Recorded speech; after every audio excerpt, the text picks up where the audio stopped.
Good morning. Good morning, Your Excellency. Yes. We got it. Ambassador. We got Very the good. connection. Yes. Yes, fighting a little bit with the new technology. It's quite Actually, no, actually, we would not be allowed to use the Zoom platform with our official devices. So, of course, I use my mobile. I can, in this case, I can respect our provisions. But I know that Zoom is very quite share here in Kenya in particular. So we have, in some way, to adapt. Yeah. But is that for security reasons, Ambassador? Yes, of course. It's not up to me explain why we are and which are these security reasons, but obviously it's a question of security. And by the way, it's not we are not alone on this. There are so many other countries, especially European countries, that don't use Zoom. Sure.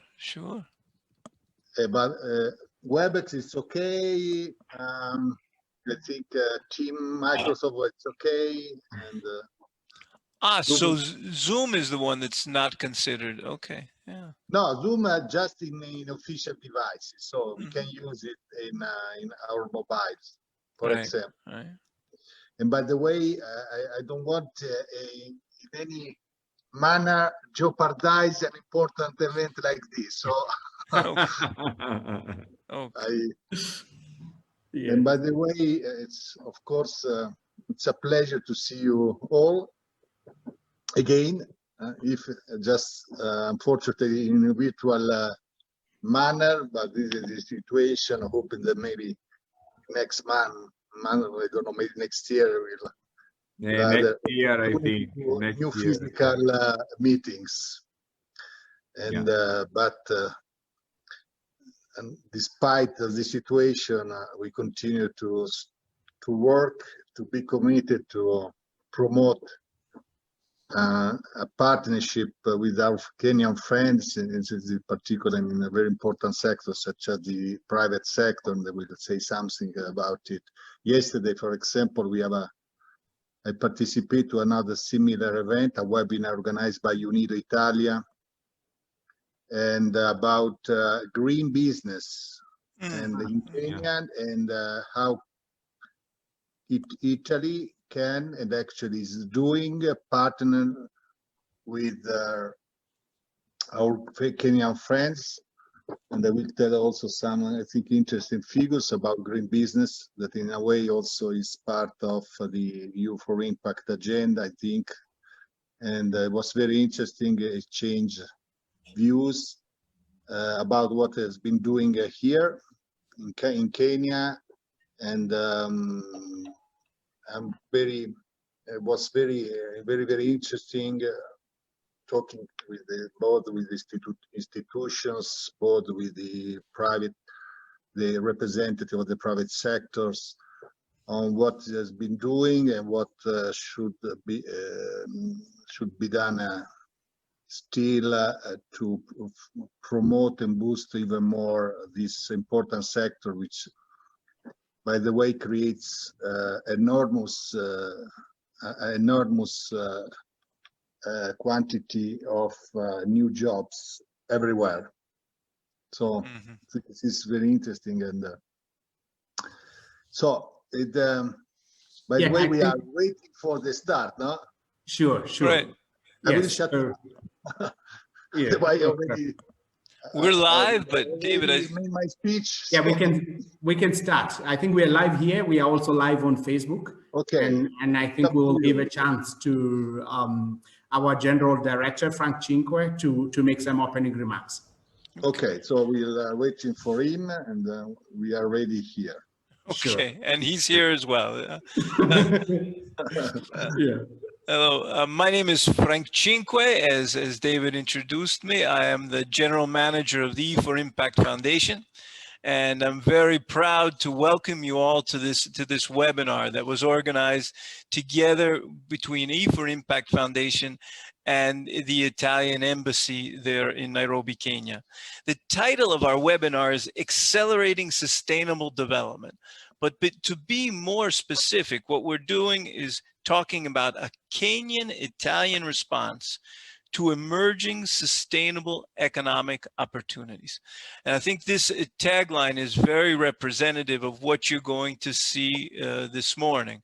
We're going to talk to institutions, we're going to talk to enablers, and most importantly, if I might add, we're going to talk to entrepreneurs and let them show us how they're contributing to a sustainable Kenyan economy that's looking at both impactful businesses, therefore impact in terms of social growth, as the ambassador was mentioning, job growth, economic resilience, climate change mitigation, recycling, all those areas that we know are the modern society is facing in almost a crisis type of mode.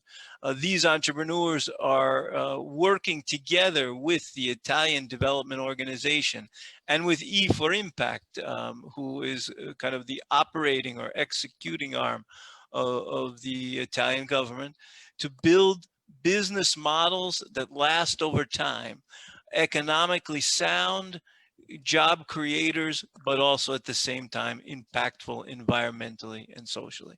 It's a common goal. It's interesting because these are two countries, two continents, but who are sharing a common goal. And this webinar is here to demonstrate that sharing, that condivisione, as we say in Italian. Like I said, we're just a breakdown of the morning. First, we're going to talk to the institutions, and from the Italian side, we're looking at the Italian Embassy and its development arm in terms of the Italian Development Organization. And then we're also going to have Professor Mario Molteni, who's the CEO and founder of the E4Impact Foundation. And I'll say just a few words about that in my closing remarks. Then we're going to move to what we call enablers, or those associations, organizations that are there to promote and support the entrepreneurs, especially in those critical first years as they're getting started, as they're looking for financing, and as they're beginning to develop and take root in their communities. And there we have somebody, a very favorite partner of ours is the Kenyan National Chamber of Commerce, and we're very happy to have them with us, as well as the UN Global Compact, and then the Stockholm Environmental Institute, who we've been working with for the last 3 years. So we're very proud to have them on board. And then finally, as I mentioned, our entrepreneurs will have the floor, and they're the ones who are going to show how this really works. We're going to see somebody from Toulon Coffee, from Farmers Pride, from Lejeune Energy, and from Pure Recyclers Limited. So a very, very interesting panel, a very impactful panel, and we're happy to have them with us.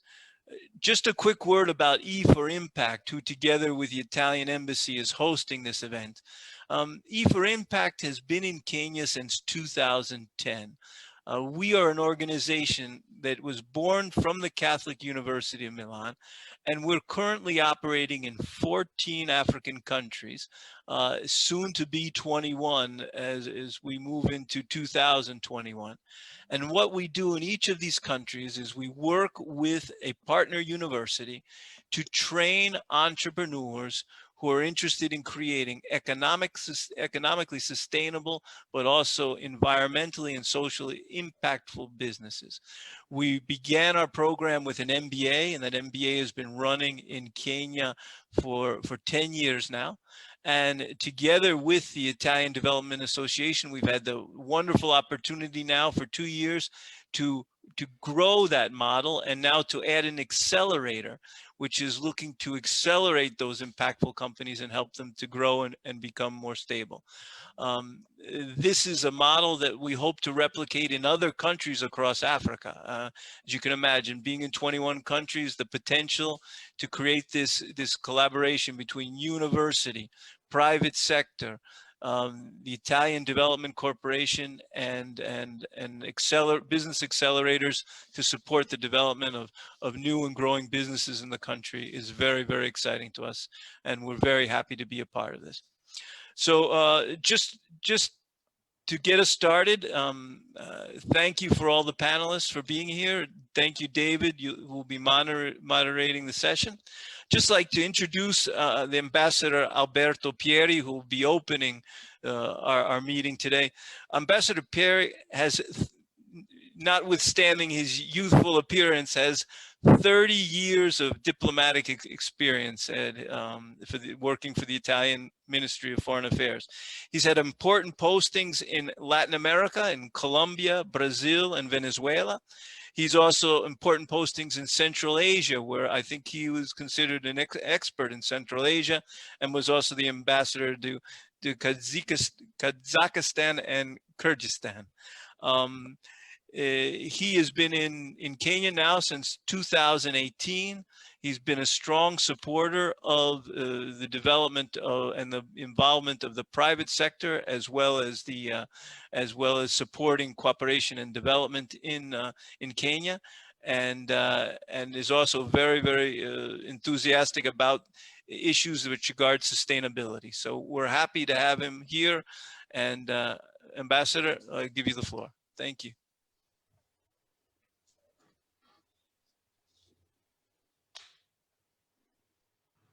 Thank you, Professor Cinque. Also, because now, thanks to you, I have no more secrets about my background. But let me greet all the panelists. I will not repeat the names, but just to have more time to focus in what is actually, I think will be very interesting to discuss among us. But let me, as you said, convey a special greeting to the entrepreneurs. That is that they are the target of this is important initiative and the E4Impact program. We also share with you the belief that this program can be a success story within the relations between Italy and Kenya, thanks to many factors, among them the involvement of the actors and stakeholders, starting from institutions, but also university, private sector, of course, the representative of the companies here in Kenya. So we believe a lot in this program as a winning model that, as you said, can be also replied in other African countries. So, but let me just remind a little bit also the purpose, more general purpose of this initiative, of this webinar, because when we think about program like this, we think about initiative aimed at promote development, sustainable development, in this case in Kenya, but also, as I said, in other parts of the continent and all around the world. Actually, this initiative comes within the framework of the overall celebration for the 2020 edition of the Italian Sustainable Development Festival, which is organized by the Italian Alliance for Sustainable Development, and will last exactly 70 days, corresponding to the 70 Sustainable Development Goals, the SDG of the UN's 2030 agenda. So when now we are talking and discussing about the purposes and of this program and also the achievements, we must think that at the same time we are organizing through our network of embassy all around the world, similar events, 100 of them on the Sustainable Development Goals, because of course this is a global priority and we are very happy to be part of that also here in Kenya with our institution, with the project, with our Kenyan friends. Of course, I hope that this E4Impact program will be one of the more, let's say, appreciated initiative. We have a great opportunity to show all to our network and a very wide platform of spectators why we believe in this project. So I think it's also we must think in this perspective how to convince other countries to follow our example. Of course, it's up to us, it's up to you, it's up to the entrepreneur. But I'm very confident on the success that we can achieve together. And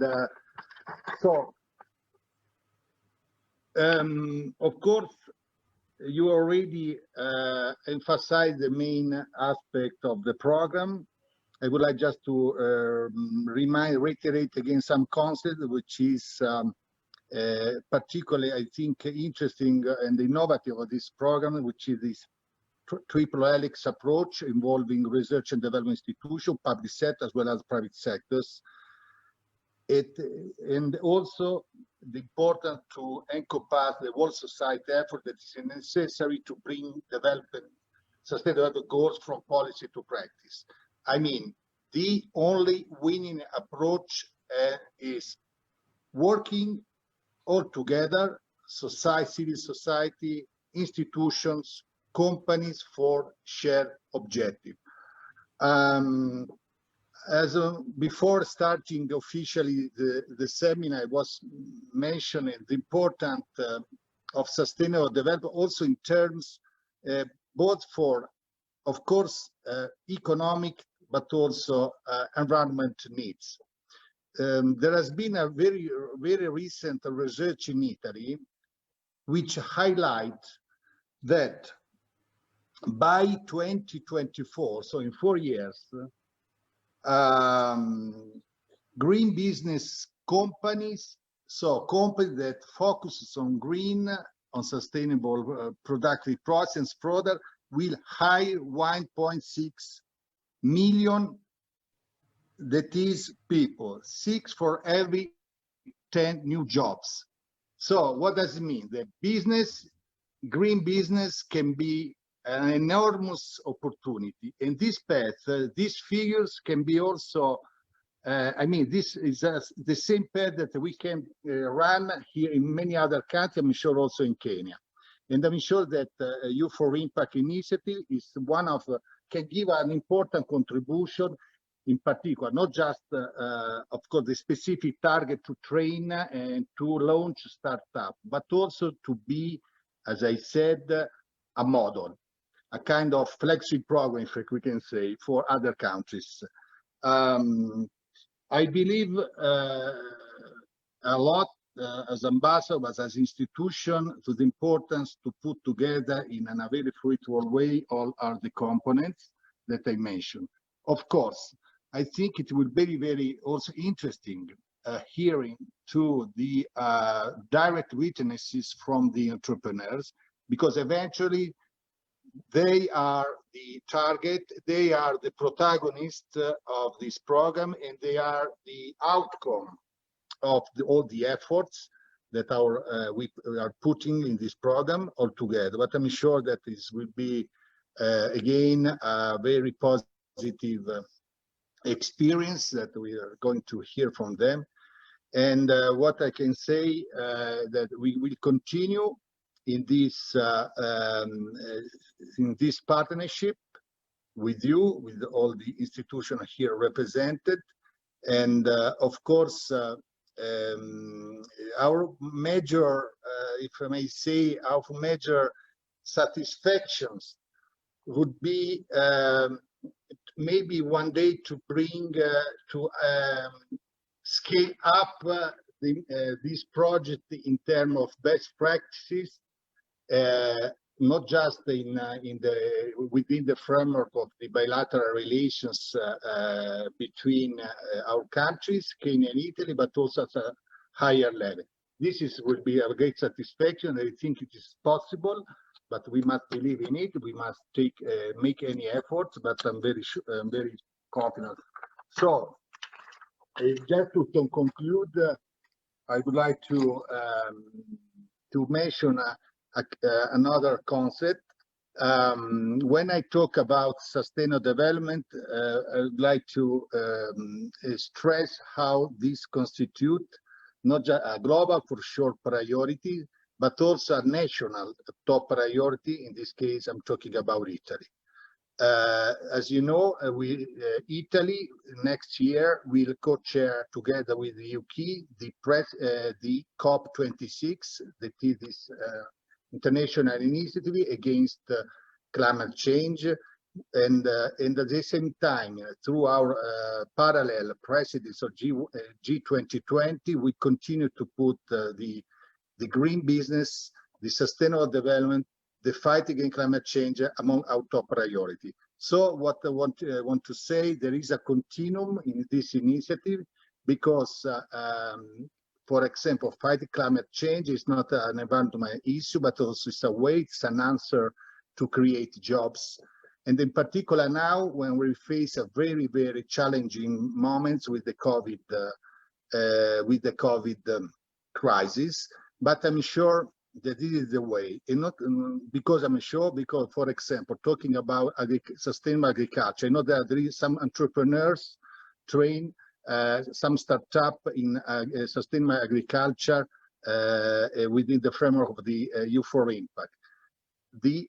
The sales of biological or as they say here in Kenya, organic products in Italy are increased dramatically in the last year, despite moment of crisis. So this is the way, and we want to continue to believe, to make effort to continue make progress on this regard.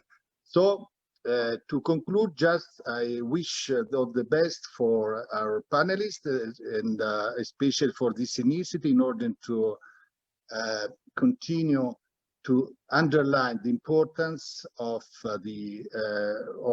training, exchange of know-how, which is very important. Also, this is a very peculiar and important aspect of the program. And with this, I conclude my speech, and thank you very much for the attention. Thanks.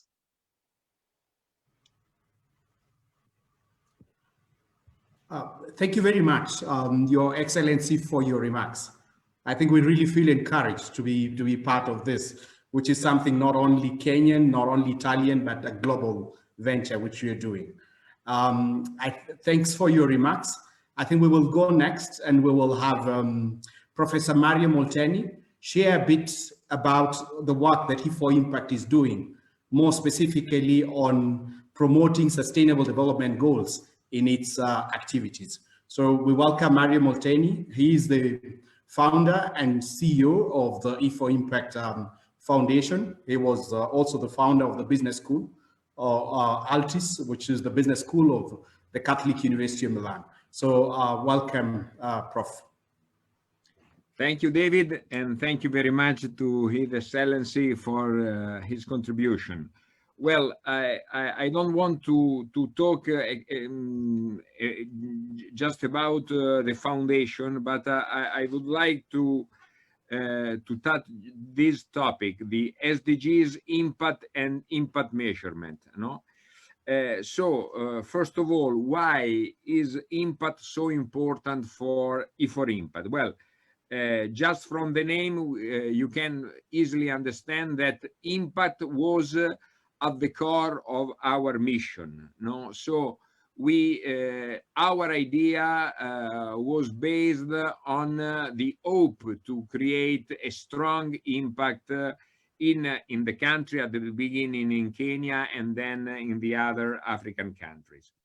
And we create impact through new companies, through job creation, through women and youth entrepreneurship, but it's also very interesting to go through the different sustainable development goals, because obviously no poverty and zero hunger is something that is a goal of our entrepreneurs.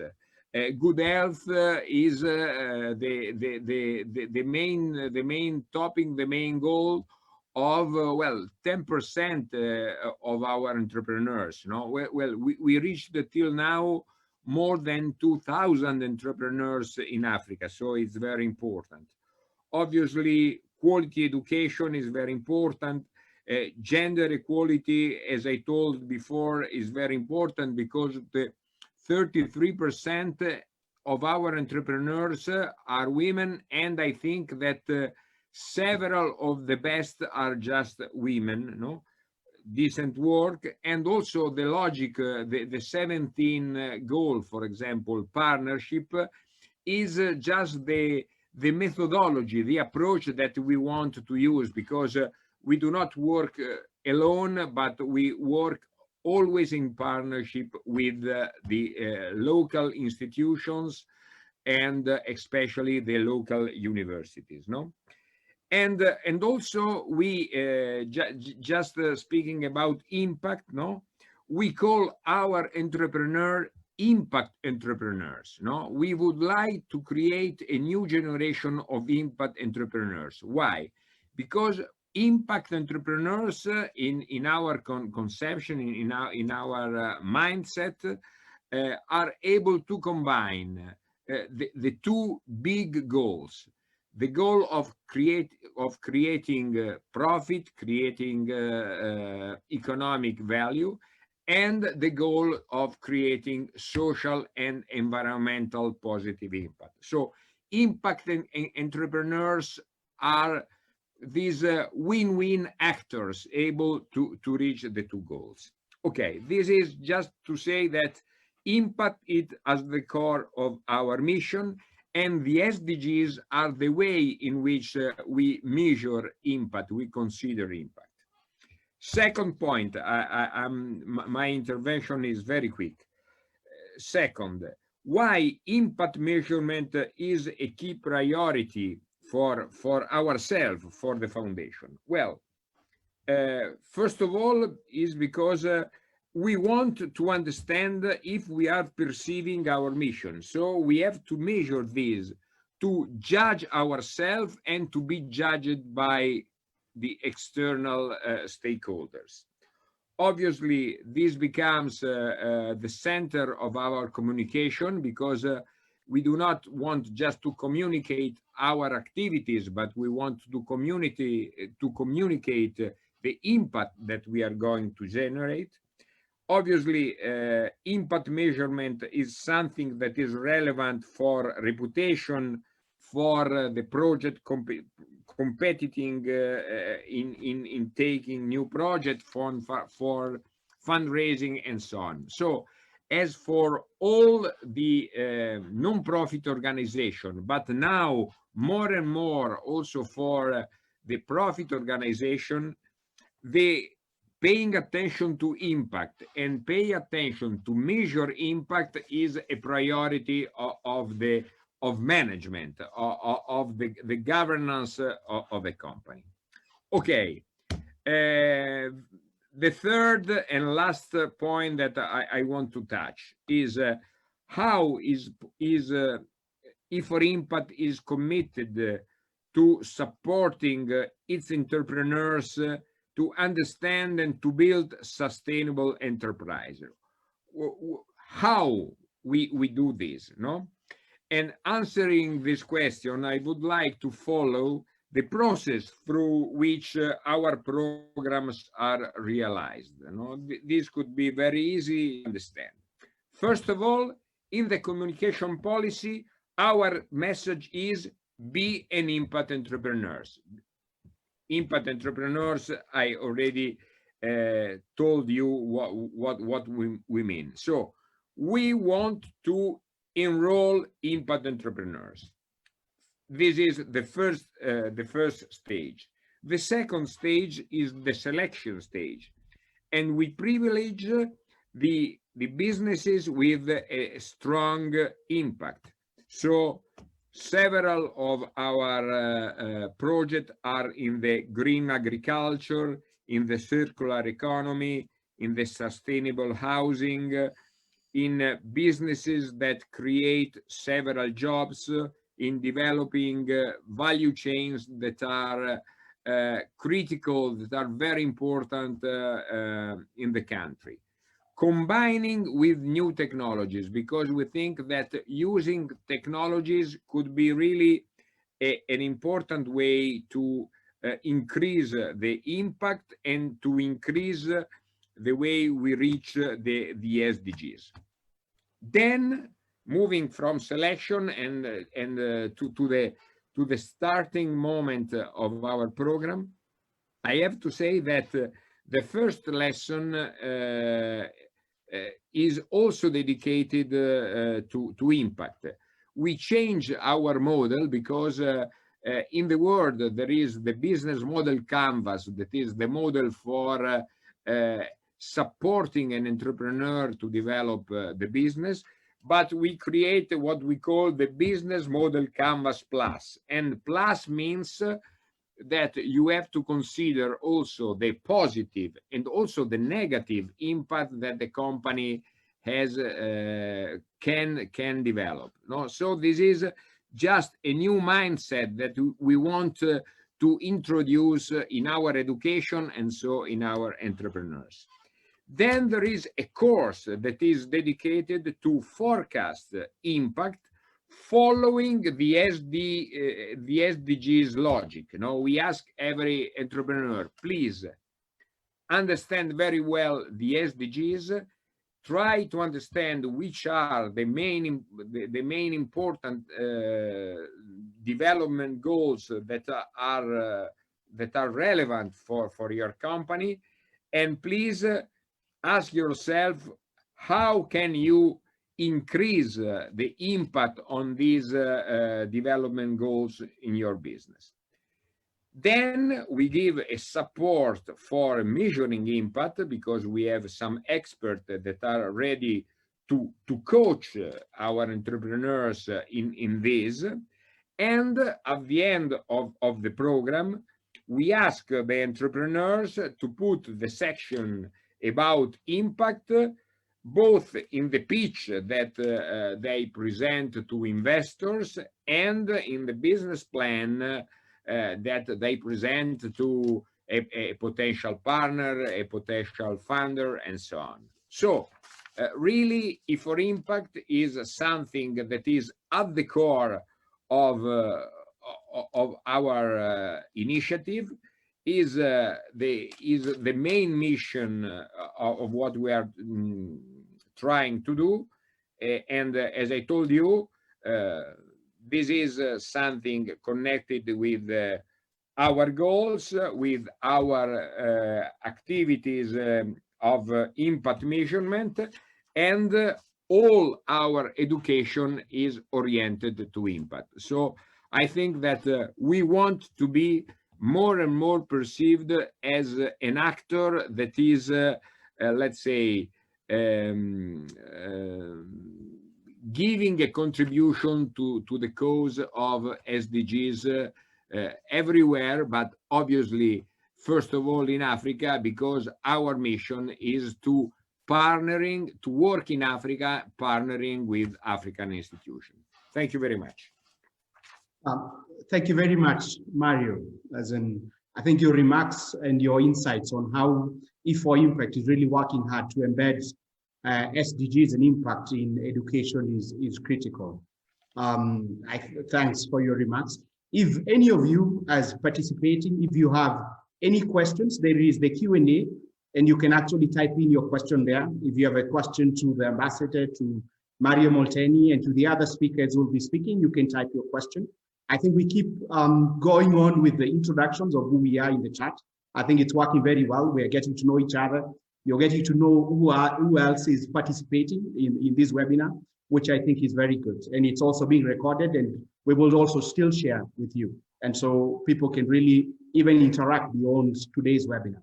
So I think next we'll give the chance to Mario Brataj. He is head of private sector at the Italian corporation. I think he would mention maybe why it's for the Italian corporation, why they are really promoting SDGs in their programming, as in within also multilateral corporations. Welcome, Mario. Welcome, everyone. Good morning to all the honorable guests, to His Excellency the Ambassador. Thank you for all your remarks, and I'm only here to convey the greetings from the Italian agency to all the panelists and to the entrepreneurs, especially.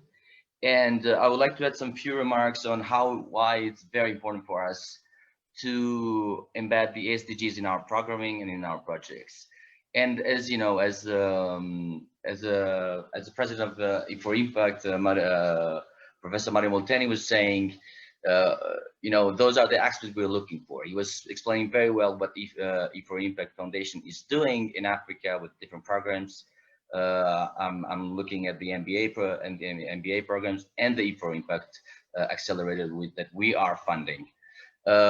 So we are very convinced as an institution, and it actually dictates our operating in all of our projects, that we have to embed the SDGs, also because we believe in a very very integrated approach in the way we tackle all the development issues.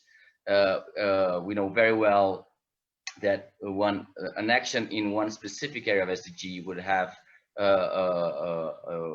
an impact, would affect other areas. So the best way to look at it is like to approach it in a very integrated manner, and we're looking at integrated solutions, and we're looking at sustainability solutions, and we're not looking at sustainability in itself as a concept. We're looking at sustainability on very different levels. We're looking at economic, social, environmental sustainability, but it has to be sustainability that produces growth. That's why we're very attracted by the E4Impact project, and we've been very happy working with you in the last 2 years, because we like the methodology, we like the approach, and that's how we would like to operate in the future. But so this is a great effort that we think produces a lot of results, because it involves a lot of different actors. It involves research institutes, it involves the universities in Italy, universities in Kenya, and in Africa, because you also work in different countries. And it also involves the business schools, it involves the business community, and most important of all, it involves the entrepreneurs in the Kenyan business environment.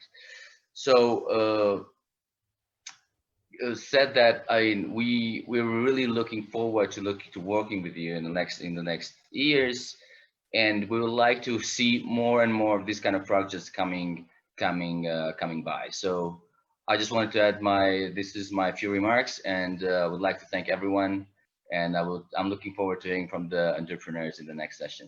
Thank you very much. Thanks, Mario, and thanks for a sign of confidence in the work that we are doing.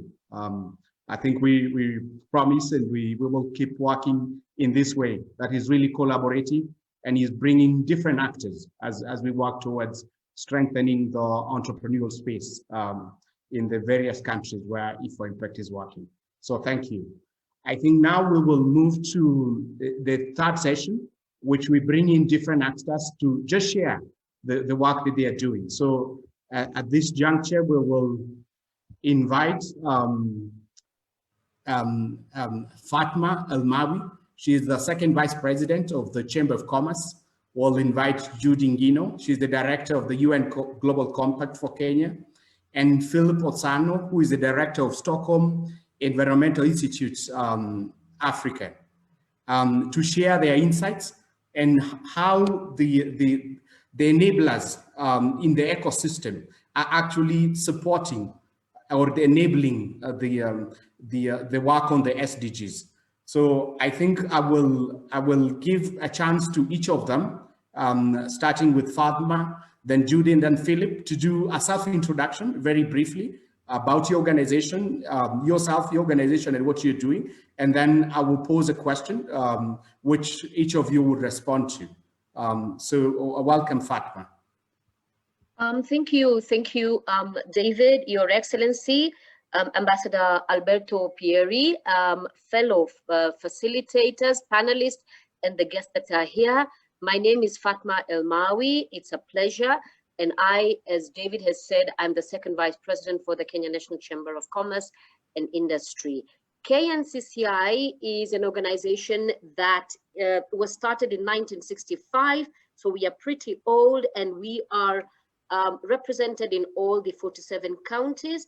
Our target market is the SMEs as well as the MSMEs. And what we look at is from advocacy. We also look at trade facilitation, which of course involves things like networking, incoming trade missions, outbound trade missions, and of course we do capacity building. So I am really excited to hear about what E4Impact does, because this is one of the goals that we do as far as building capacity of the entrepreneurs. At this point in time, I would go back to you, David, and then wait to hear the question that you have for us. Thank you. Sure. Thanks, Fatma. We can have Judy, a quick intro. Thank you so much, David, and it's really a pleasure to be part of this conversation.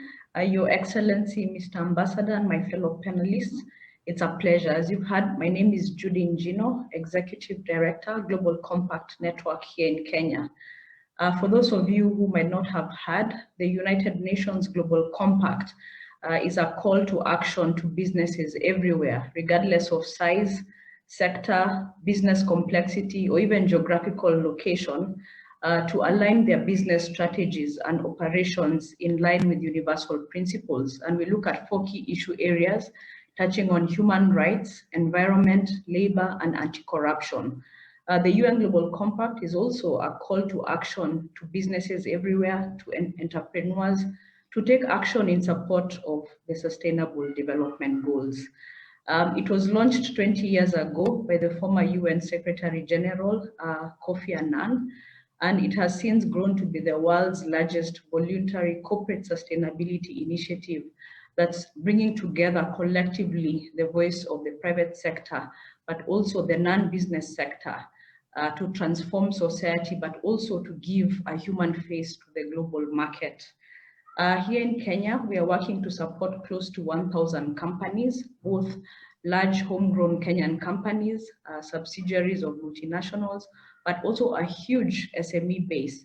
And we are supporting these companies that have made the commitment to do business responsibly, ethically, and sustainably, by supporting them with a platform where they can come together with others to learn, to network, but also to access best-in-class tools and resources to be able to translate their commitments to responsible business conduct into actual action. And for us, the Sustainable Development Agenda is a critical agenda for us, also in these last 10 years as we work to collectively achieve on this ambitious agenda. So I look forward to engaging with the entrepreneurs on the call and also with my co-panelists to discuss further strategies in how we can be able to accelerate the delivery of this ambitious agenda. Thank you very much, David. Thanks, Judy, for that introduction. So, Philip. Thank you, David, and I acknowledge Ambassador, Your Excellency, Ambassador for Italian Kenya. I'm quite pleased to represent the Stockholm Environment Institute, and I really appreciate that you've invited us here. The Stockholm Environment Institute was founded in 1989. Our main area of work is actually to do research, but the research that we do is to support decision-making in terms of having actors to take actions to improve sustainability. So we work very closely with policymakers at different levels. For example, we do work with county governments, we work with the national government in Kenya, but we also work regionally, for example, at the African level, and even globally with the different United Nations agencies that work in the field of environment and development. We have presence in in Europe, in Asia, in Africa, in the United States, and in Latin America. I head the Africa Center here, where we have 3 priority focus research areas. That is in looking at sustainable urbanization, also looking at sustainable resource management, including agriculture development and production. And lastly, we also look at issues of energy and climate change. So I look forward to engaging, of course, with entrepreneurs and also with my fellow panelists. I, at this stage, would like to highlight that one of our top agenda in terms of research priority for our strategic period 2020 to 2024 is actually the Agenda 2030 and Sustainable Development Goal. And the value that we add to this is in terms of helping understand actors, because the SDGs are actually integrated and indivisible. The relationship and connection between actions to connect one SDGs to the other. So this is something that we do by providing tools, analytical tools that different actors, including businesses, can be able to assess how the actions that they do to meet one SDG goal can impact negatively or positively on the achievement of our second or third or other SDG goals. I'll be able to share this in terms of my intervention. Thank you. Back to you, David. Thanks, Philip. Then I think we'll go very quickly, and you try to have your answers brief. I'm sure the entrepreneurs and participants will follow up with the Q&A if they have a specific question, and also reach to you after this session. So I think for Fatma, we will just like to understand how the Chamber of Commerce or member-based organizations, or the organizations that bring different members together, how they are supporting the enterprises, SMEs, to integrate SDGs. What have you done as the Chamber of Commerce, and what are some of the examples of what you can show that has actually worked? Okay, thank you, David. You see, KNCCI, which has a membership of over 35,000 within the country, is an enabler. And what do? We enable in terms of protecting the commercial interests of business people. That is both the SMEs as well as the MSMEs. We do this, as I said earlier, through advocacy and trade facilitation. Now, within advocacy, for example, I just want to give you an example.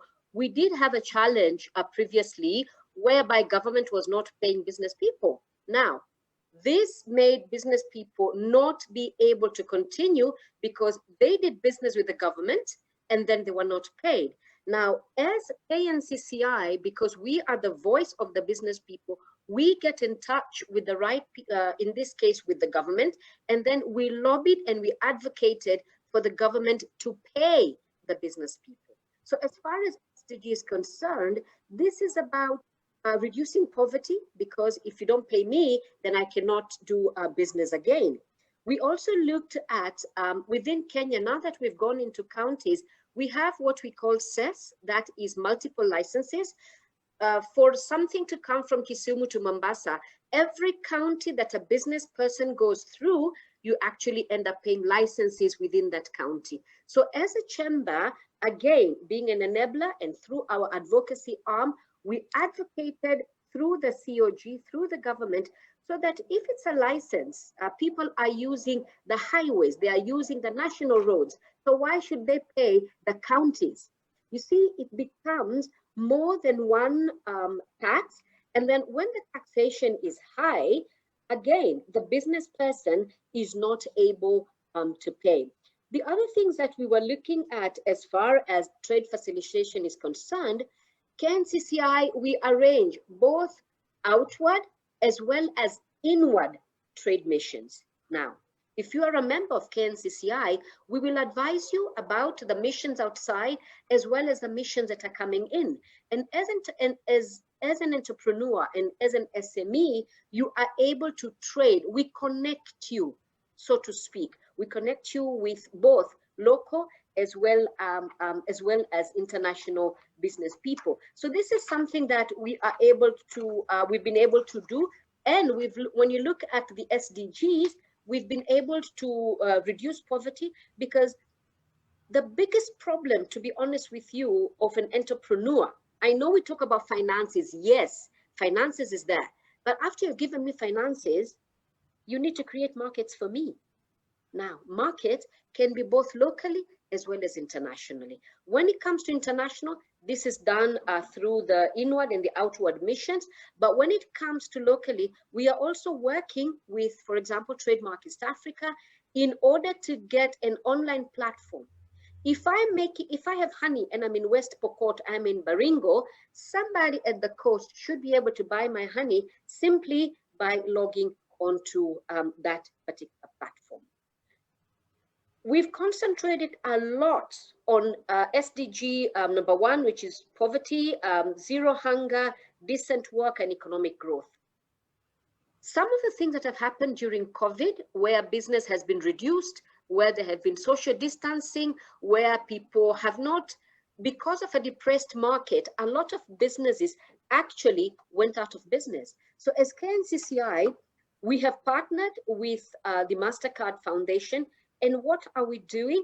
What we are doing is that we are facilitating, because it's not us that's giving the money, it's MasterCard that's giving the money. We are an enabler. We are facilitating the SMEs and the MSMEs who have been affected by COVID to come back onto business. And how do we do that? We are facilitating the loans so that they are given loans, and these loans have no security. These loans have no interest, so that, David, if your business had died or if your business is having a bit of a challenge, this cash injection would be able to assist you. Other areas of the SDGs that we are looking at is about the innovation. Again, we are partnering with the Strathmore University, whereby we can have a bicycle that is powered. It is solar powered. Now, if I'm in Turkana, if I'm in Lamu, if I'm in Mombasa, where there's plenty of sun, I am able to use my bicycle. Okay, bicycle, you don't need power, but it has a refrigerated compartment. Now that refrigerated compartment will enable somebody keep fish, will enable somebody keep ice, and it will enable an entrepreneur to have a business without the excessive costs of electricity, the excessive costs of power. So what we do is, I can't say, basically, it is about creating an enabling environment for businesses to flourish.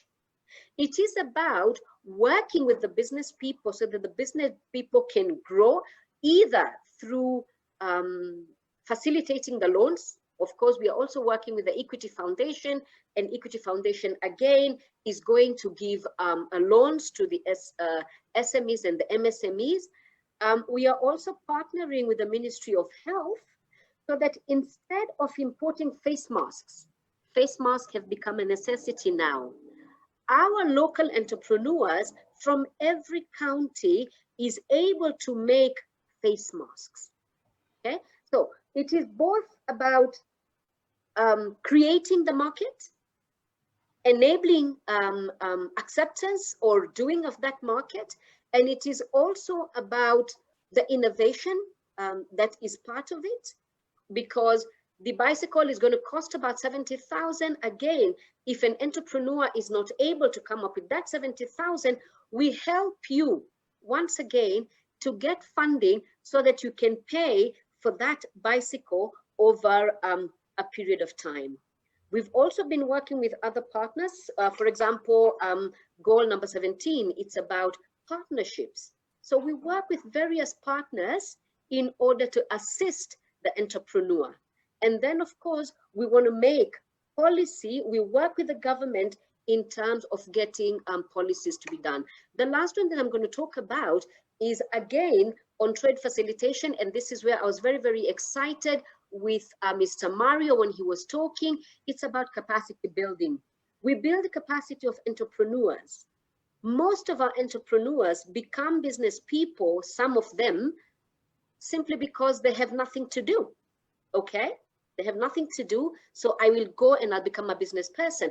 But we train you, okay, for you to have a sustainable business that can outlast you. And we also do that through building your capacity, giving you finances, and giving you markets. Thank you. Brilliant. Very, very clear. I think the points are really well taken. I think all the entrepreneurs here have understood how they can actually partner and even work and be part of the Chamber of Commerce. I think you have a lot of goodies in the bag. So thank you for sharing those insights. Yeah. Thank you. Yes, thank you. Judy, you mentioned the SDG Action Manager when you're introducing yourself. I think briefly, if you can tell us what is the tool and how enterprises have used it. As in, if someone is an entrepreneur and wants to use the tool, how do they go around using it? And how have you seen that it, once they've used it, what impact has it had? Has it had with the entrepreneurs?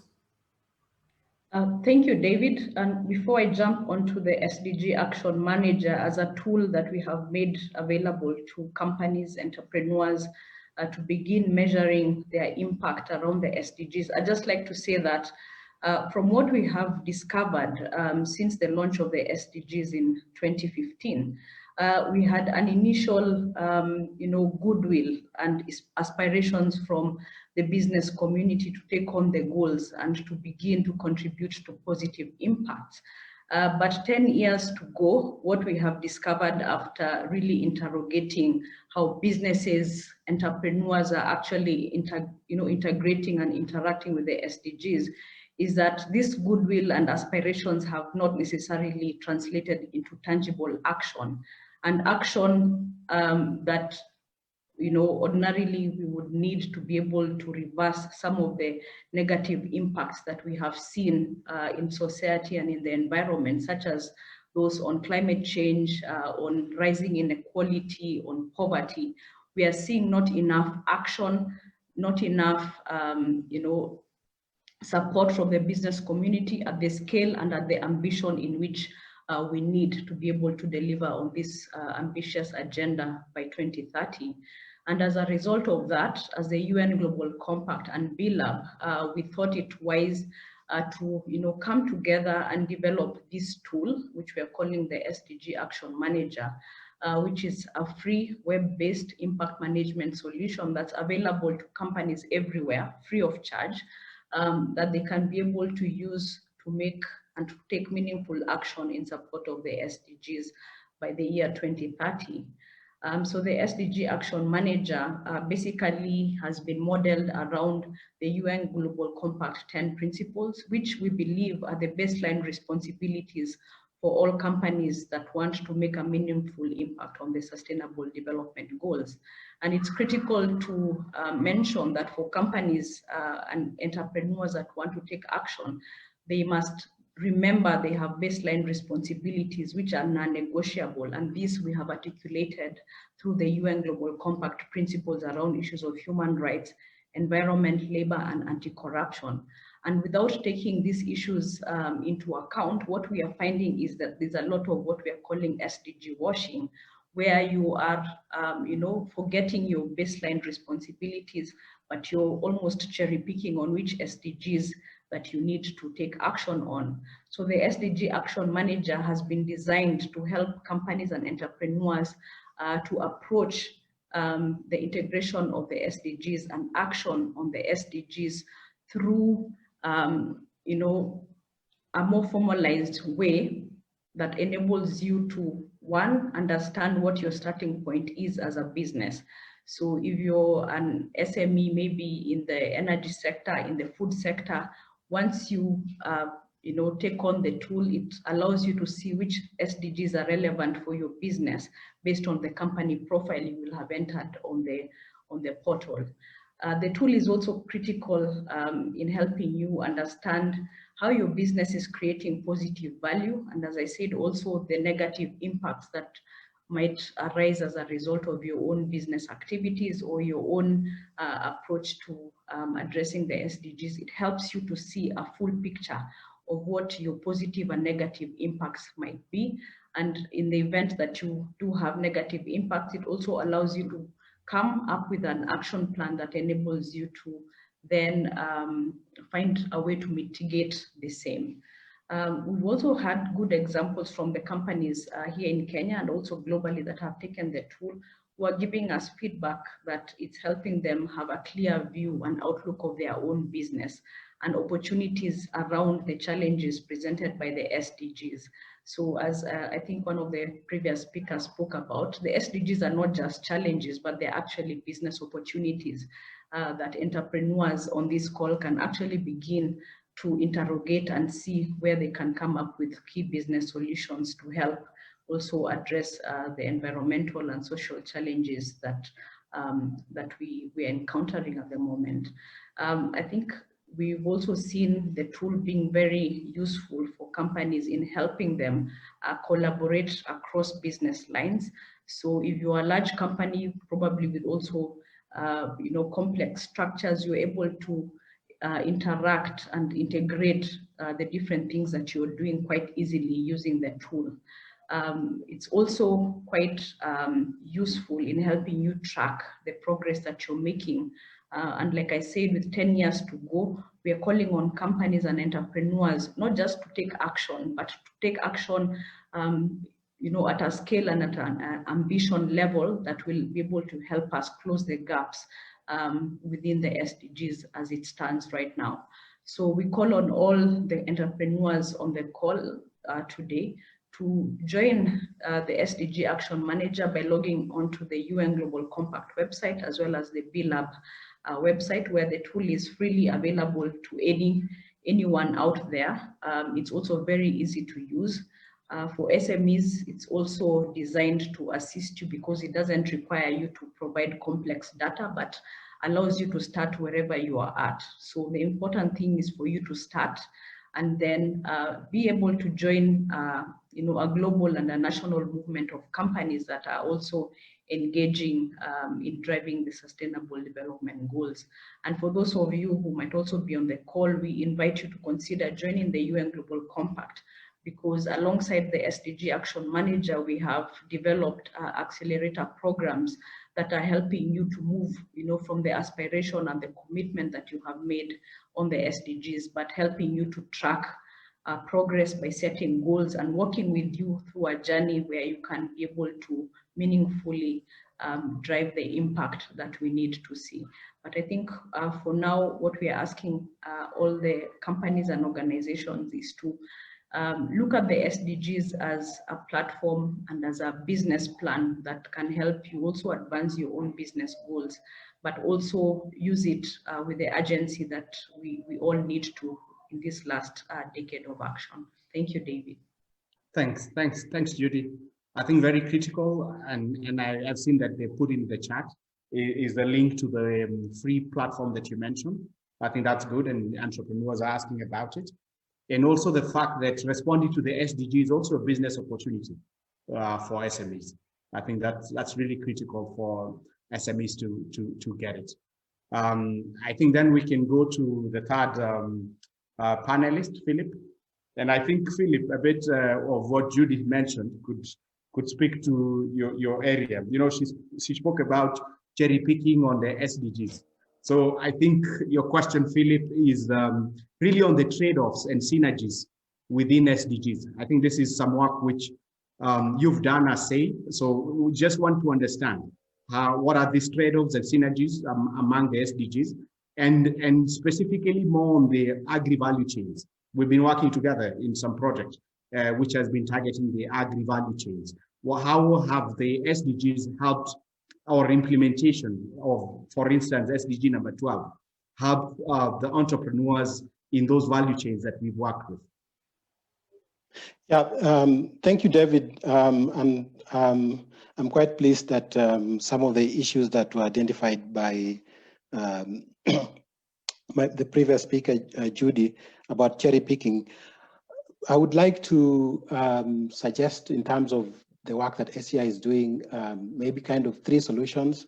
And that solutions, I talked about the fact that the work that we do is, of course, in research, but the difference in terms of the research we do is that we do that research with actors that have a challenge or an issue that they need some understanding on, which might require a research solution, and then work with them to implement those solutions. So one of the areas you've asked me to talk about SDG 12, which is on sustainable production and consumption. We at the moment, of course, are working with E4Impact and Kenya National Chamber of Commerce to look at the landscape of sustainable consumption and production policies in the country, in Kenya, to look at what kind of technologies exist and what kind of practices actually exist. And of course, we are doing this looking at 3 value chains. So we are looking at mango value chain, we are looking at livestock dairy value chain, and we are looking at coffee value chain. So I'm actually looking forward to engage a lot with Tool on Coffee, Rosbella, who's going to be in the panel. And the first solution that we give is tools. And this is actually very closely related to what Judy shared. We have decision support tools, and some of the decision support tools that we do have target different actors. So we have decision support tools to support policymakers in terms of making decisions, and these decisions mostly are in terms of integrated planning.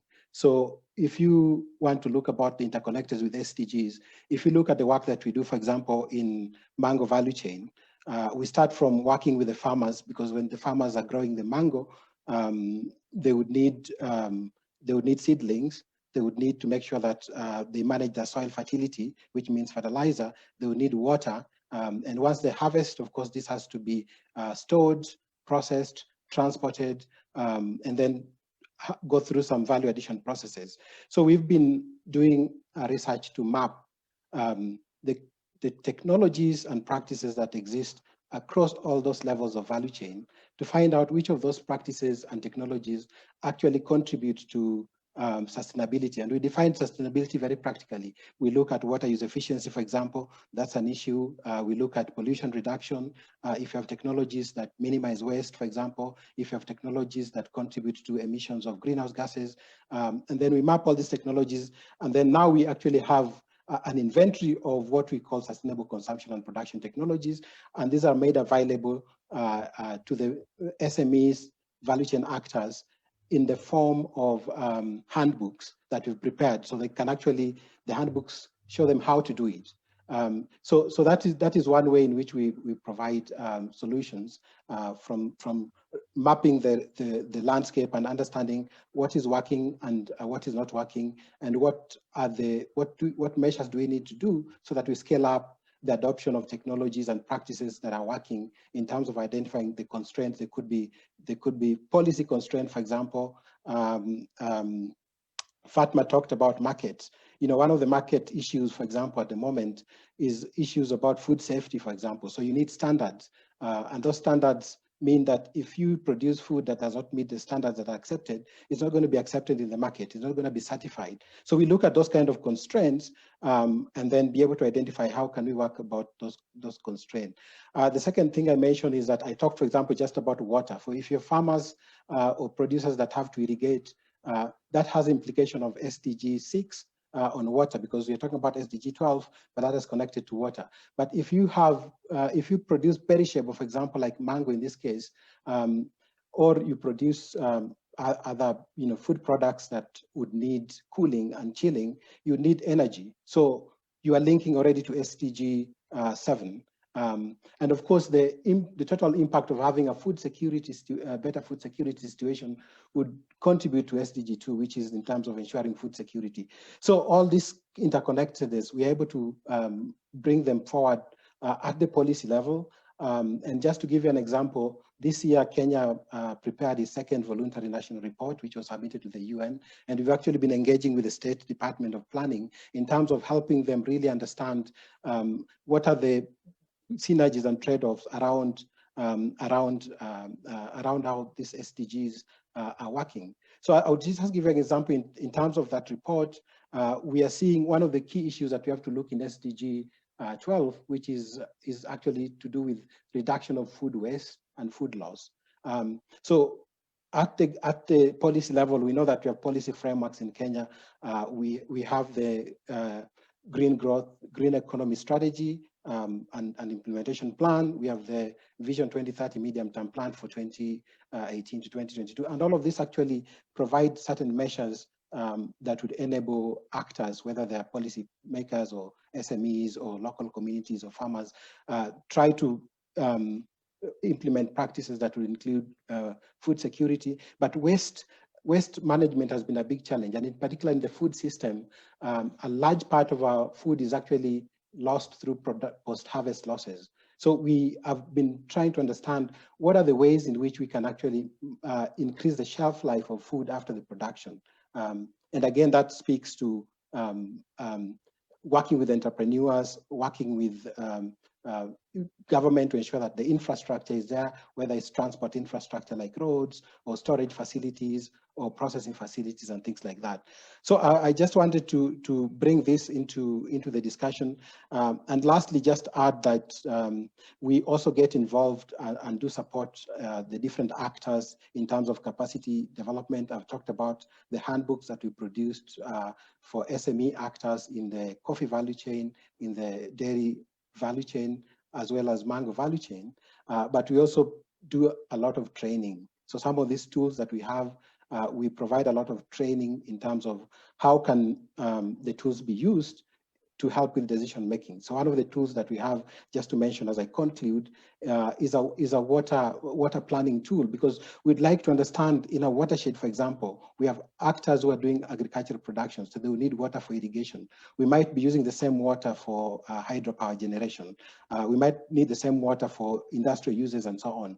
How do we manage and develop a water allocation plan by working with the different sectors, the energy sector, the water sector, the city authorities and so on, to make sure that we also embed sustainability in terms of the implementation of the policies. So I would stop there, David, and of course I look forward to really discussing the nitty-gritties of this with the entrepreneurs as well. Sure. Thank you very much, Philip.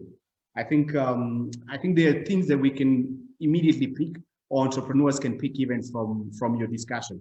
I think the handbooks that you've developed on the SEPs, on those value chains, those could be very critical, and that knowledge that you build that through that action can actually be shared. And I know that you will be having some dissemination forums, and I think that this would be a good occasion for also disseminating all these technologies that you found out works within the value chain. So I think this is a good opportunity, and I think is a good opportunity to share with the participants. So thank you very much. And I know that if they have specific questions, they are sharing on the Q&A.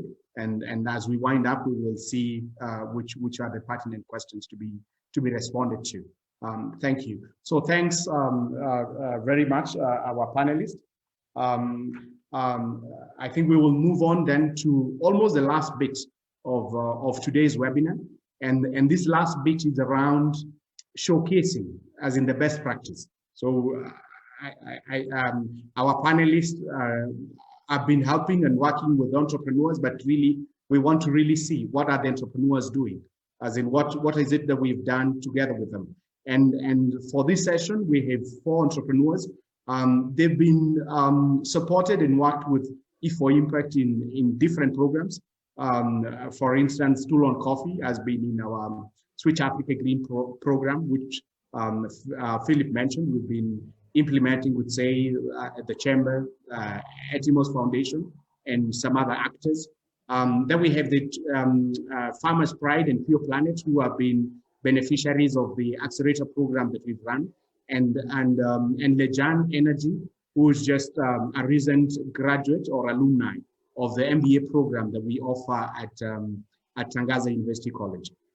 So I think we will start off with Tool on Coffee, and she can share and very briefly what she's done and how her project or her business is having an impact on the SDGs and which specific SDGs. So welcome. Thank you, David. Thank you. Can you hear me? We can hear you, Rosbella, but it wasn't clear. No, it's fine. I'm at the farm, actually. The network is a bit of a problem. But thank you so much, David. Thank you, Your Excellency, the Ambassador of Italy in Kenya, and all the panelists and the people that are participating. Thank you. I think David has done a proper introduction of how I interacted with E4Impact through the program of Switch Africa Green. So I will go straight into explaining what we do. Our brand Toulon coffee is coffee actually produced by Chepsangor Hills Coffee Limited. But this is a company that works and provides a coffee ecosystem service in Nandi County.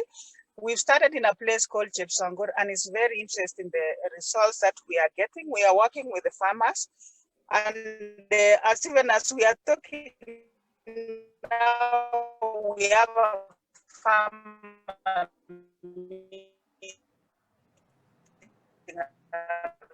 just had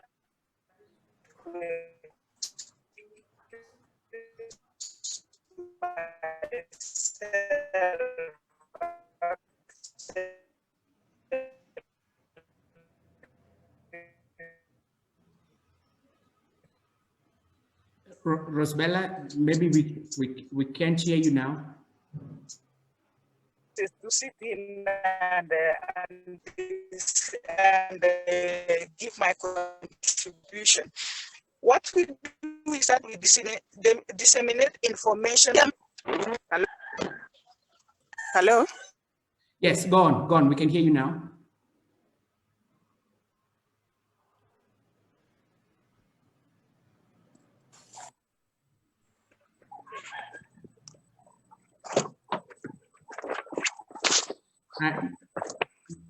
Rosbella, maybe we can go to Richard and maybe we can see if your connection could get better. Can you hear me now?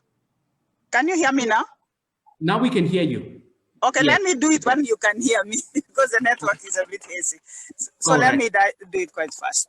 Okay. So I was saying we provide management of coffee ecosystem in the sense that we provide information to the farmers because it's an untraditional coffee area. We don't have a lot of information, or rather we the farmers don't have a lot of information, but to be able to work with the farmers and produce the that when we started this program, the company was started about 4 years ago. Up to now, we worked with a lot of partners, including E4Impact through the Switch Africa Green program. And it has enabled us to map out or to have a clear framework on the SDGs, or the Sustainable Development projects that we are doing. Apparently, we have been doing a lot of things, but we didn't realize we were doing the same. But when we worked in this program, we got a clear framework. For example, when we are trying to connect the farmers to the market. So we get the market, they come, they see what we do, and they tell us what type of coffee they want. And one of the key things is that even as we are talking now, we have buyers who are at the site with the farmers. And one of the very interesting things that they want is that there are niche markets that are not known to the farmers. For example, the naturals, what we call the naturals. This is unwashed coffee. And I think I put in the picture there. The unwashed coffee, we don't use water. Of course, those who understand the process of coffee, we actually don't wash. So that means we don't, it's environmentally friendly. And there is a niche market there that wants that unwashed coffee. There are countries that do that. Ethiopia does that, Yemen does that, but we do very little of that in Kenya. But unless somebody goes out there, gets the buyers who does that, then the farmers will not know that. So that is what we do as Chepsangor Coffee. We connect coffee buyers with coffee consumers and see those niche markets that are sustainable, or rather that can provide sustainability. Obviously, when we provide the market, or when market is provided for the farmers, that is a first sustainability in the first place. So that is one of the key things that we do. We also installed an eco-pulper to process the coffee, and the eco-pulper, compared to the traditional methods, uses less water. So that is also sustainable environmentally. And we have a lot of other things that we are doing. We are doing mulching. We have a demo farm that we show the farmers on how to do. And we have seen out of this, the coffee quality has really improved. So I think somebody mentioned about whether SDG goals can actually be an opportunity or is it a problem? It's actually an opportunity to us, because we have seen that if we do farming sustainably, especially coffee farming, we earn more money. People who will buy naturals, they buy at a higher price. Those who, for example, the natural niche market will be at a higher price if it is done well. There are buyers who will come to the farm and they want specifically to see what you are doing with the community. So if you are doing good for the community, they will be happy and support and buy that product. So there's so much that can be done, and especially SDGs. If we do it right, then it builds our brand outside there. So it is basically to encourage our fellow entrepreneurs that we check clearly the SDG goals and see how we can apply on the ground. The farmers or whoever we deal with, as long as we pass them the information, they will do it. So that is what we do as Chepsangor Hills Coffee. The impact so far, we have seen, just listing a few. There's been a lot of improved activity. A lot of farmers have started now planting the coffee in areas that coffee was never planted before. And out of that also, we explained to them that they have to do a lot of environmental friendly activities like intercropping or terracing, because our area is quite hilly. So out of that, there's been a lot of activity in that area, and then it has helped people to be involved in an activity that they were not before. They've been improved access to loans, because before they didn't have earnings, much earnings, but with coffee now and with the availability of the pulper, and now when we find market for them, that means they have constant earnings and they can be able to borrow loans. Of course, there's an employment opportunity because of the activity we have here. We have trained a lot of women. Even as we are talking now, we are in a training where we are training women on how to actually brew coffee properly, because most of the time they process their coffee and send out and they never have the opportunity to take their coffee. But we do that. There's better infrastructure. We have to pull in electricity to run the factory, and the community there benefited from that, and the roads that we had to do, just to name a few. So that is on people. On planet, of course, our area is quite hilly, and when you come now, you may not see much, but so much seedlings have been planted. In another 5 years, the hills that were looking bare before will actually be forested with coffee, and they will be earning out of that. They use manure. Now with the ecopulper, we use less water. But more so, the households are living decently now. I cannot be able to tell you this is the percentage, but sooner or later, because I can observe and see like over 50 families that earn from the coffee that we process here, obviously get an income.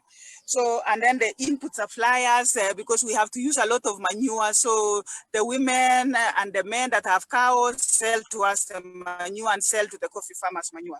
So generally, just as a summary, yes, doing good can be good business, or rather you can do good and still do good business. So this is just a testimonial on that we started this project and we started as a business, but we have now gone deep into SDGs. And I can confirm here that yes, we can do better, and it will actually improve our brand, all of us, especially the coffee entrepreneurs that are in this, if they are listening today, there's so much that we can do to improve the market price, because there are people that are looking for people who are doing good out there. There are buyers who are looking for people who are doing good, and they are willing to come to the site. It is only that my network is bad. Otherwise, I would have shown you a video of the buyers that are now sitting with the farmers here. Thank you, David. Great, thanks. Thanks so much, Rosbella. Yeah. Doing good is good business. I think it's a good way to wind up what you've done, and almost the coffee revolution that you've started in Nandi. Thank you. So we can go to Richard of Pure Planet. Welcome, Richard.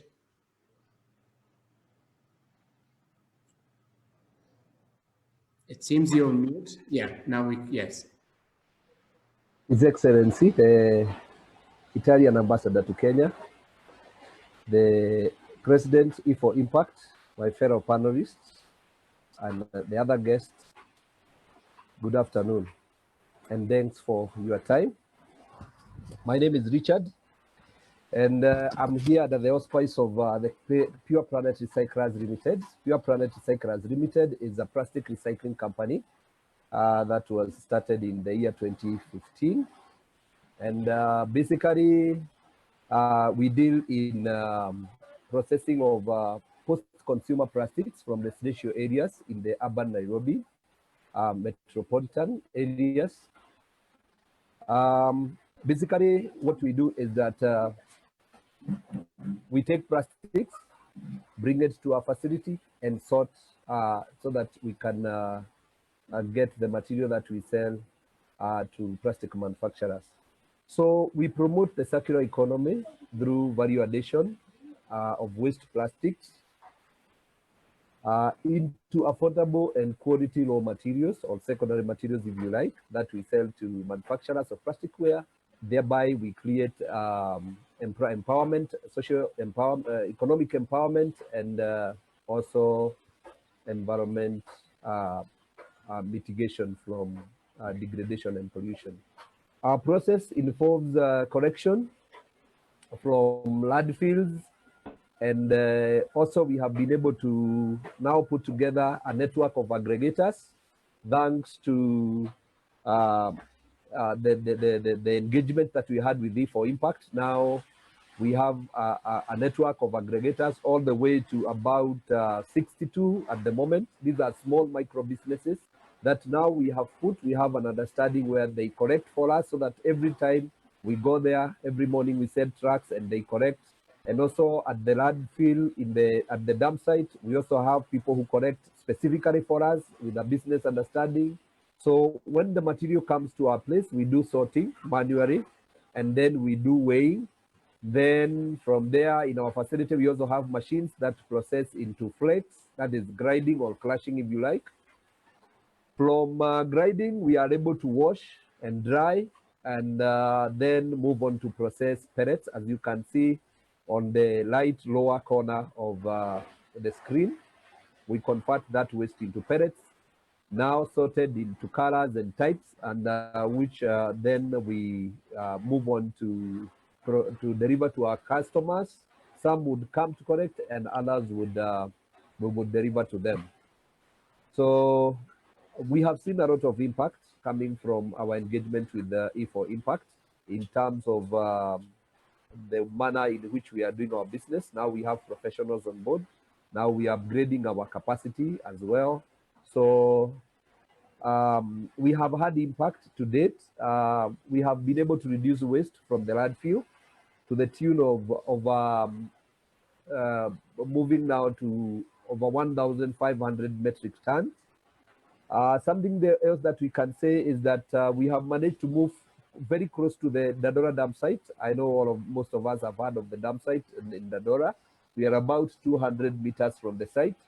So this is a proximity that has given us a lot of advantage in terms of logistics and also access to material.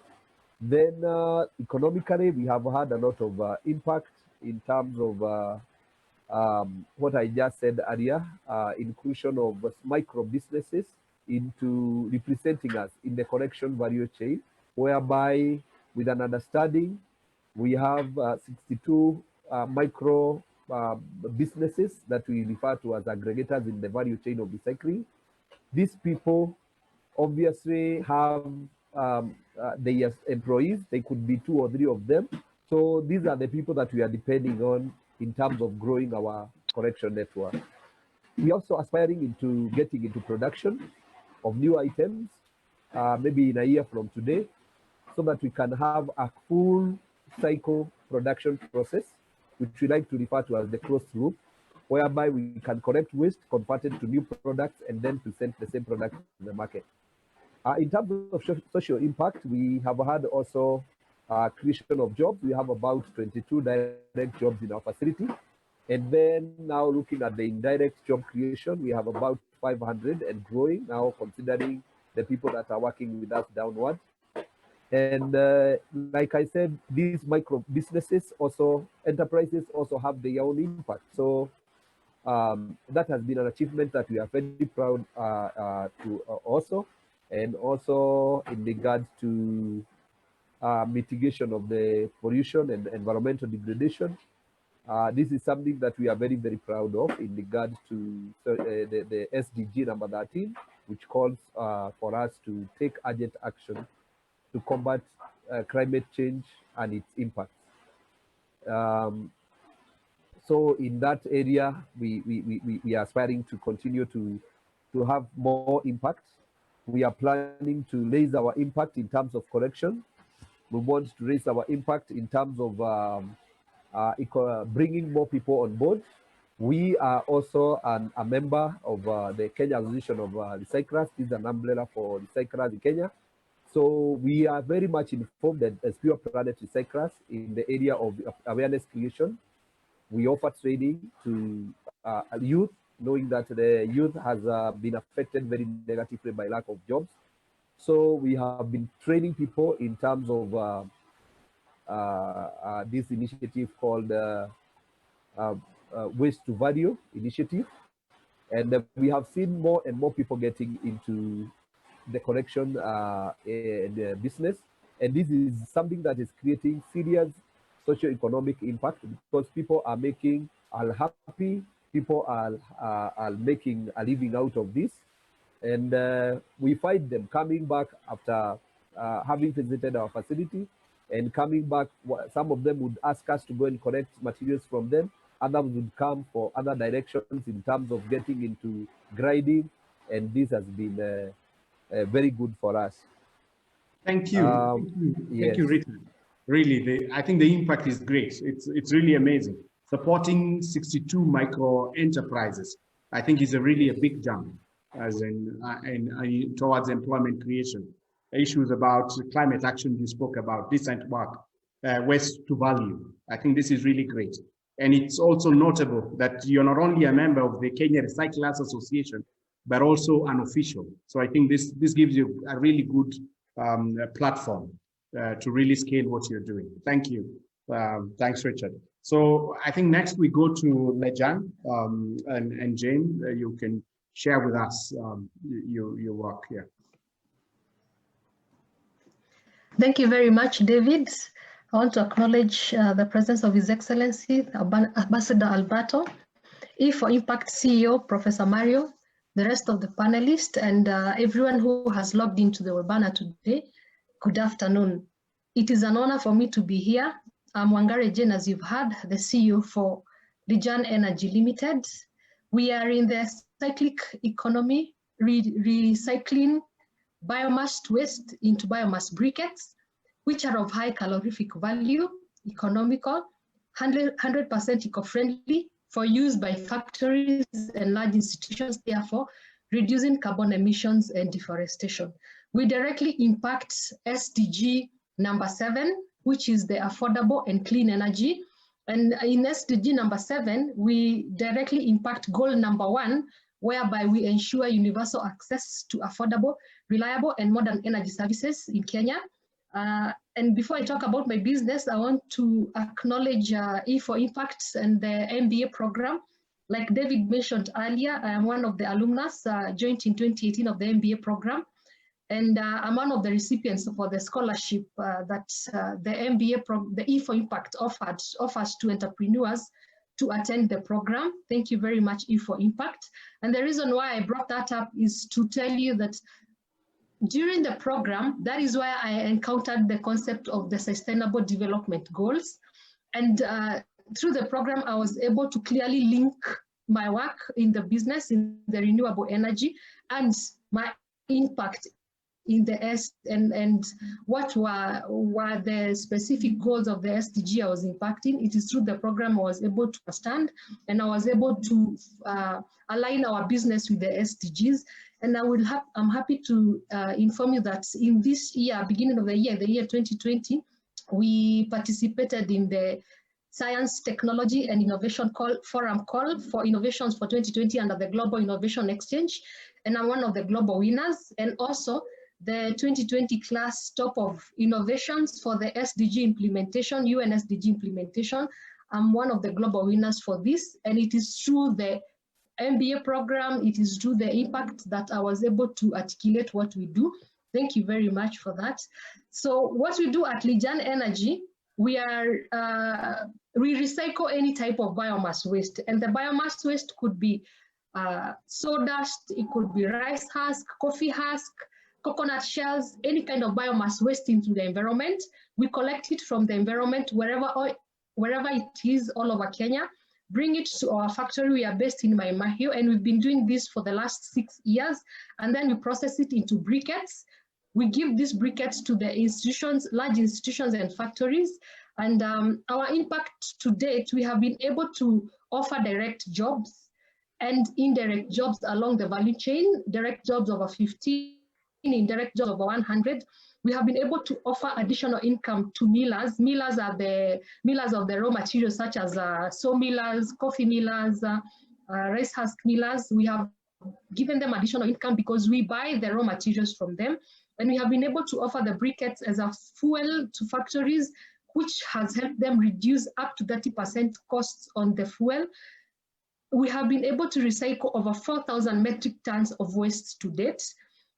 In carbon emissions, we have been able to mitigate over 3,500 carbon emissions into the environment. Because of our briquettes, we have been able to save trees from being felled. That is over 93,000 trees to date. And therefore, we have saved around 930 acres of land from deforestation. And in all this, we've been able to offer proper waste management. And I agree with what Judy, the UN Global Compact Director earlier said, that SDGs are opportunities for us as entrepreneurs to tackle societal problems and offer sustainable, impactful solutions. And I also concur with what one of the panelists also said, that SDGs interrelate. So you can see our main goal is for SDG number 7, clean and affordable energy, but also we impact SDG number 8. That is goal number 5, and SDG number 8. Decent work in economic growth, where we promote sustained, inclusive, and sustainable economic growth full of productive employment and decent work for all. We also impact SDG number 15, life on earth. Goal number 2 is to promote implementation of sustainable of all types of forests. It has been a journey where we have learned, and we are continuing to learn. We are continuing to recycle into the environment. We are continuing to offer sustainable solutions into the environment. And I want also to encourage entrepreneurs out there in the waste recycling or in whatever sector that you are in. It is good to align your business with SDGs. It does not matter the level you are at business, whether at a startup level, whether at an SME, MSME, or whatever the level you are, your business has an impact.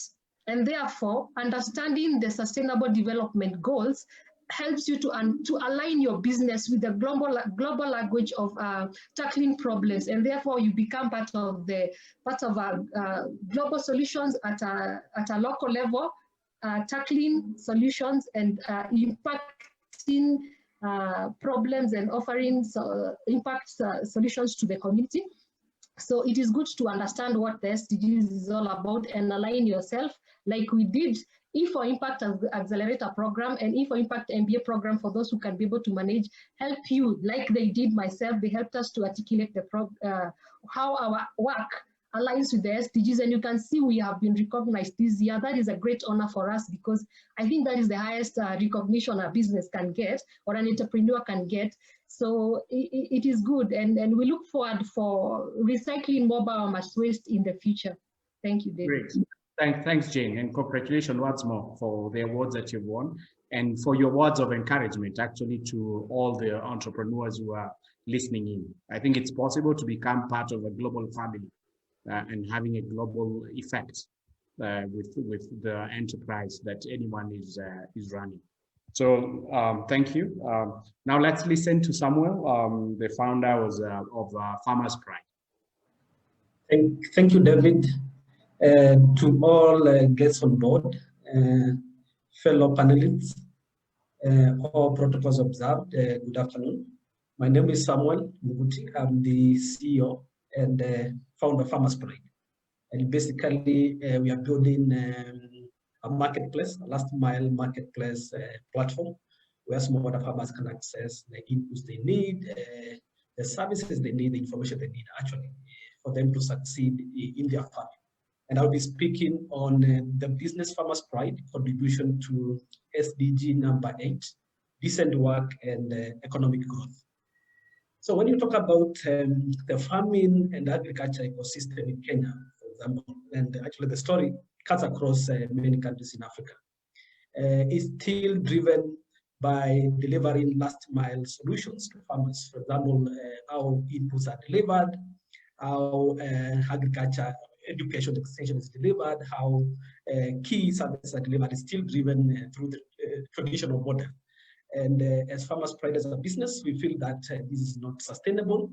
It's very expensive, actually, and very inefficient. And this has been part of the key problem that is affecting smaller farmers, not just across Kenya, but across Africa. We have a very strong culture in Kenya, for example, where farmers, majority of farmers depend on agro-dealer stores. So when you talk about farmer engagements, for example, when they need to access inputs, education, in Kenya specific, actually, over 95% of those engagements happen through the village level stores. We call them agrovets in Kenya. And one issue we have identified with these stores is that they face a number of challenges. One is how they keep records. Two is how to manage their stores. Three is where to source quality products. Four, and we believe that all these challenges cascade to become problems of the farmers they serve every day. And basically, this limits the success of farmers. We get that our farmers are not empowered on good agriculture practices. Farmers are not empowered to access the inputs they need whenever they need them. Farmers are not empowered actually to access the education they need. And all these affect family income, it affects farmer productivity and income. And when we talk about the COVID-19, for example, actually, the disruption has really caused more problems because now we have seen migration, mass migration from cities, towns. Most of these people have headed to the villages. And we see agriculture now playing a key role related to delivering decent work, and also not just decent work, but also a key role in fueling the agriculture-driven economy, not just for Kenya alone, but also across Africa. Farmers Pride solution, how we deliver our solution is that we are building actually a marketplace platform where rural farmers who we feel that are disadvantaged in accessing the right inputs, the right services, the right education. We are building that marketplace where farmers, wherever they are, they can really access the inputs they need, credible services they need, anywhere. How we do it is that we target now these rural village stores and cooperatives where we feel that the interaction for farmers happens most. And then we do to them three things. One is that we support them to modernize their small businesses so that they can run small businesses, but in a modern way.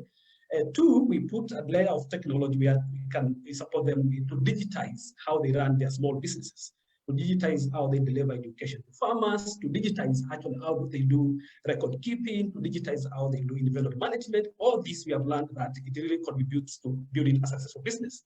And the other layer, the third one, is that we support them to link them to credible manufacturers, seeds, fertilizer, agrochemicals, and all that. And we are leveraging on technology actually to deliver our last mile solution. So far, specific contribution for Farmers Pride to SDG number 8, that these village stores, we have onboarded 16 of them. 16 of them, 60% are youth. And actually, one of the other problems we have discovered is that when you talk to agrovets across Kenya, over 80% of them will tell you that I've run my business for 3 years, actually at most 5 years. Most of them close shop by the 3rd year, the 4th year.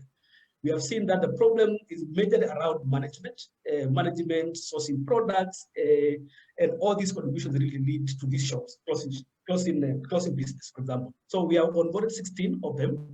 We are looking at a more rapid expansion the next 2 years. The next 5 years, actually, we want to onboard 1,000. 1,000 will take us to onboard 10% of the pool of agro dealers across Kenya. We have already created 45 direct jobs within the business. We are looking at really accelerating this the next 2 years. The next 5 years, we are looking at actually direct jobs created within the business to 2,000 plus. We also look at the farmers' service impacted through the agro stores. Actually. Right now, we are reaching 11,000 farmers. Maybe to break it down a little bit, each agro dealer, for example, in Kenya specifically, we have on average 12,000 agro stores. And each of these stores service on average 500 farmers drawn within the same village. When you pull that number cumulatively, it gives you to around 6 million farmers actually. That's a big pool of population controlled by village level dealer stocks. Yeah. So currently we are servicing 11,000. We are looking at a more rapid scale the next 2 years and 5 years to service 500,000. We have impacted directly to farmer income, and basically this is through accessing the right inputs, through changing their agriculture practices, through leveraging on technology to access inputs, services, things they did not have before to run their farming businesses. And basically this contributes to increase in income. And we are seeing this really continuing cascading this next 2 years and the next 5 years. And our presence now, we are in Eastern and Western Kenya. We are looking at national coverage in the next 2 years before we do Pan-African expansion. And basically, we look at agriculture as a key driver of creating decent jobs, decent work, and really fueling agriculture-driven economy. Thanks. Thank you, Samuel. I think you're doing a good job, and we really wish you well in your growth plans. You intend to reach almost 100,000 farmers directly in the next couple of years. So we wish you well in that endeavor. So thank you very much, our entrepreneurs, Rosbella, Richard, Jane, and Samuel, on sharing what you're doing and how your action and enterprises are impacting directly on the SDGs, because that really brings the reality much more concretely and brings it home. So I think we've more or less come to the end of the webinar. We're actually towards the end. We've received several questions, and I think that the best way of dealing with the questions is for us to send to the panelists, and so that we can consolidate all the answers and send them back to you, because most of you or all of you actually registered. So I think that will save a lot on time, and will also ensure that you really get a very good and concrete answer to your question. So I think at this juncture, I will invite again the ambassador to make some closing remarks, and I think we should be able to close. And yes, Your Excellency. Thank you very much. Yes, it would be some closing remark, but I think the best word I would choose would be reopening remark. That is, I mean, I think this has been a very fruitful opportunity for all of us to touch concretely what means bringing together private, public institutions, universities, and young entrepreneurs, even all together at combine business, which is legitimate, research for growth, but also with a clear commitment in pursue green business, and so that means the sustainable development goals. I found particularly interesting, of course, beyond all the distinguished speakers, the witness of our entrepreneurs, of Rosabella, Richard, Samuel, Jane, I cannot forget the name, point out how it's possible to run this path of achieving sustainable development, and at the same time creating jobs opportunity for young people, which is of course a priority here in Kenya. We are proud as Italy to be part of this process, and what I also found very interesting, each sector that has been that our entrepreneur represent, we also are working on other initiative. For example, I will invite next year Rosabel to be part of an event on coffee, because unfortunately, differently from 30 years ago, Kenya is not an export of coffee to Italy, and this must be changed. And creating, producing sustainable, organic coffee and quality coffee is the way to fill this gap. At the same time, talking about the witness and of Richard, he talked about recycling plastic. He talking about the circular economy. Also, we have a project. We are, of course, together with the Italian cooperation, boosting this initiative also in the sector of waste management. And we hope that in next years a modern plant of waste management will be ready in Cajado, for example. And at the same time, we are now planning an initiative on a circular economy with the University of Nairobi. As far as Jane is concerned, as probably you know, we organized last January an event on a two-day event on renewable energies. We believe it's a key enabler for growth, but also for climate, for tackling climate change and creating jobs. And also the witness of, we forgot Samuel. It was very interesting because exactly how you show how it's possible to combine business with environment protection and promoting sustainable development. So I think this has been this webinar show again how the good is this project, and it works continue to make efforts on promoting initiative like that. Of course, it will be important to see in few years, in the next year, the outcome of all the effort, but I'm sure that the choice was right, and I can just to reiterate the support of our embassy, of our cooperation to development with the office of Nairobi office, because eventually we are all in the same planet. We all are the same mandate, the same mission to promote and achieve a sustainable development on behalf of all of our peoples in Italy, Kenya, and all of our countries of the world. Thank you so much.